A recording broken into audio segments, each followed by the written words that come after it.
Hello, everyone, and happy new month.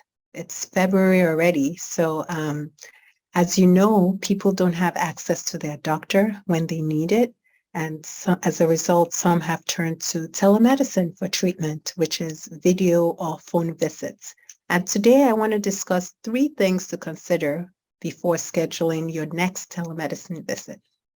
So, welcome to Connecting the Dots with Dr. Ashaye. I'm your host, Lola Ashaye. This is a great place to be if you desire to take charge of your health so you can live fully while enjoying doing what you love. I'm your host, Lola Ashaye. I'm a double board certified family and lifestyle medicine doctor and owner of InTouch Primary Care, a membership clinic in the Sugar Land area in Texas. And I am so excited that you're here. If you are seeking a much more convenient and proactive approach to your healthcare, come and join us. You can enroll at www.intouchprimarycare.com. And remember, you can listen to this episode and all our other episodes on the InTouch Primary Care YouTube channel. Please leave comments, subscribe, and please share with someone that might need it. You never know, it could make a huge difference for them. Okay, so this week, I had a patient with abdominal pain, and while we're talking about the pain, we came up with a plan. We're just talking about it. Like I said, okay, let's do this and do this and do this. And then I examined her, and then I was like, no, I think we need a different plan. So we changed the plan based on the exam. And then a few days ago, about 2 days ago, I talked to another patient who had some cold symptoms for a few days. She had some sick contacts, and after talking to her, did a long exam, decided that I needed to do more testing, which we did, and it turns out that the more testing was abnormal, and so she needs more tests still. So I was thinking about these 2 scenarios, and the truth of the matter is, if I did not see these people in person, my plan would have been different, my management would have been different, and probably would have been, their care would have been delayed because I would not have had all the information that I needed.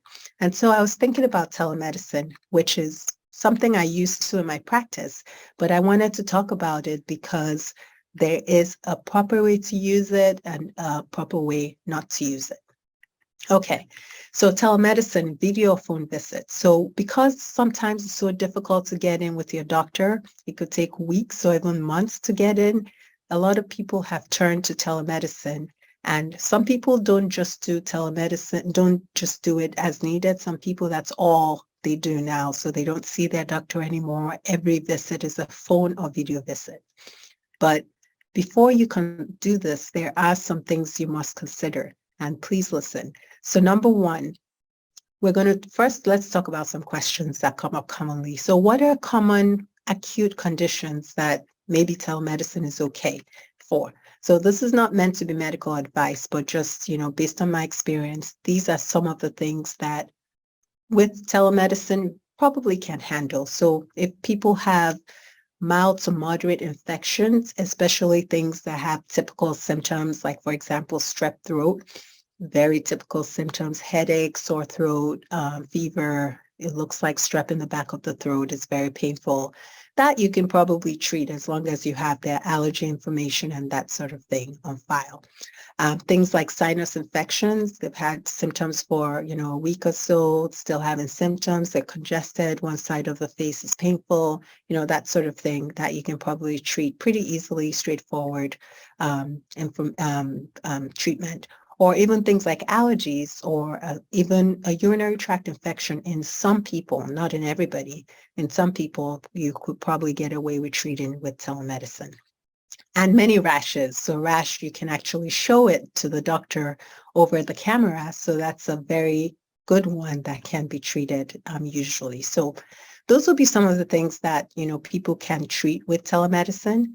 Now, what are conditions you should probably avoid treating with telemedicine? So I would say it will be anything where it'll be helpful for your doctor to examine. And or things that are non-specific. So for example, if you're dizzy or lightheaded, Dizzy or lightheadedness can be caused by so many different things. So it's nice to have an exam to confirm that nothing else is going on. Or if it's, symptoms regarding your chest or your lung or your abdomen, it's helpful to have a physical exam, because the physical exam, as I mentioned in those two examples, can really change what you end up doing. So those will be the scenarios where I would say it's helpful to, there are benefits of using, of having to see a doctor in person.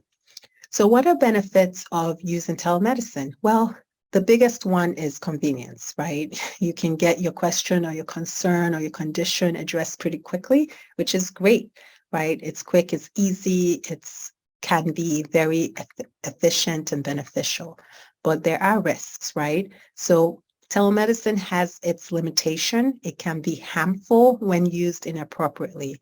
And the main issue is it's really impossible to do a thorough exam when over telemedicine, right? You can only do so much over video and definitely less over the phone. So sometimes the severity of a condition can be underestimated or it can be overestimated, but either way, that can cause problems. Also, sometimes things can be missed. So here are some tips before your next telemedicine visit. Number one, I'll say try to do a telemedicine visit with a doctor that already knows you. So I think this really limits the risk of problems. So especially one that has recently examined you. Why? Because they're familiar with you. They have your history. They have your medical records. They know what you typically sound like. If you're doing video, they know what you typically look like. So it could be really helpful to just have somebody that already knows you doing a telemedicine visit with you, because it will make the risks lower and you can still get the convenience that you desire. And then if things don't, if something happens, the treatment, the management plan doesn't work, you can follow up with that person in person, which now they have your history. They know what you look like when you talk to them on the video. Now they see you in person. It makes a lot more sense. It also saves you a lot of time and money, because when you're going from one doctor to the other, a lot of times things are repeated. I've seen this over and over again. They're repeating tests unnecessarily because we can't find them. They are repeating, things that have already been done because we don't know, what the results are. So you're saving time and money by following up with the same person. And then that way also it's less likely when we have your history that things are missed or under or over treated. Okay, so that's one. Second thing is, if that's not possible, say you don't have a primary care doctor you can find, or you're not in a membership practice like ours where people can get in easily, where they can do telemedicine as needed, it's very convenient. Say you are still in the traditional care system, well, I would say try to limit your telemedicine to conditions that you can show easily, or that have obvious typical symptoms. So remember that your doctor is relying on available information. Whatever you present is what they can make decisions on. So the information you give us that's all we have. So if it's not something that you can show easily, like a rash, or something that has obvious symptoms, like I mentioned some of those things earlier, strep throat, sinus infection, things like that, it's easy to miss something else. And I've seen this happen. So it's easy to miss if it's not obvious, or if it's something that is not typical. So you definitely want to limit how you use telemedicine, especially if you're not following up with the same doctor for that. And then the third tip I'll say is give as much health information as you can. So it's really important to know your medical history, to know your allergies, your medication doses, your social history, your family history. All those play a role. So if you don't know your medical history well, you probably don't want to use telemedicine. So for example, right, obviously with allergies, if you didn't tell the doctor that you're allergic to penicillin and they treat you with an antibiotic that is penicillin, that's obviously not a good idea, right? That's an obvious one. But there are other things that are more subtle. So I've had, that cases where somebody's taking a blood thinner you didn't tell the telemedicine doc you were taking a blood thinner. They don't have your history. Maybe you didn't even know it was a blood thinner. Now they give you ibuprofen for knee pain or headache or something like that. And then you bleed internally because of too much, because those two medications can cause internal bleeding. So a very serious complication from something like that. So that can happen. Another one is, sometimes people have nausea and they see a telemedicine doctor and they give them an antiemetic, a nausea medication. Maybe they didn't mention they're taking a depression medicine or anxiety medicine. Those medications can interact.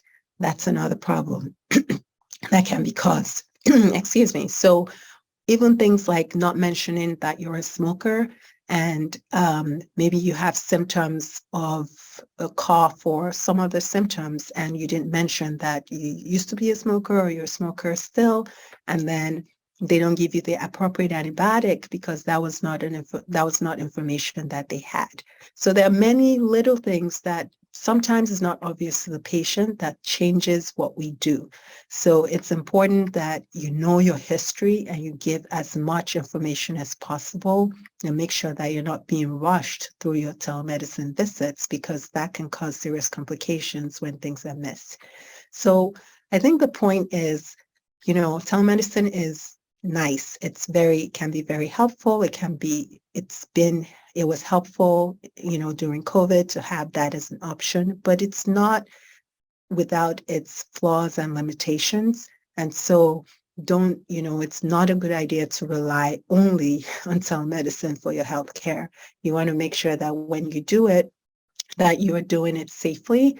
You also want to be careful about taking medications without proper evaluations. Even over-the-counter medications can put the strain on liver, on kidneys, or other organs.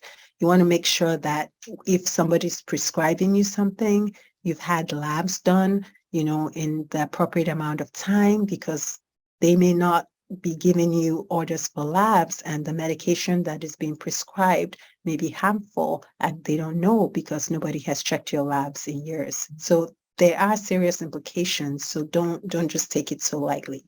So I hope that helps. Remember, try to do a telemedicine visit with a doctor that already knows you. That's number one. Try to limit telemedicine to conditions that you can show easily or have obvious typical symptoms, and then give as much health information as you can. So those are the tips for today. And if you're in the Houston area and you're looking for a doctor you can follow up easily and consistently with, one you can do telemedicine with that knows you and is proactive about your care, check us out at InTouch Primary Care. If you want to get to know us first, you can schedule a one-time detailed evaluation by selecting a per-visit visitor consultation. You can find more about all of this on our website, www.intouchprimarycare.com. Remember, your health is too important to rush. It's too important to ignore. You need your health to enjoy doing what you love. So prioritize your health today. And if you know anyone that may need this, please share this episode with them. And please subscribe and leave us comments as well. Thank you. See you next week at 2:15 p.m.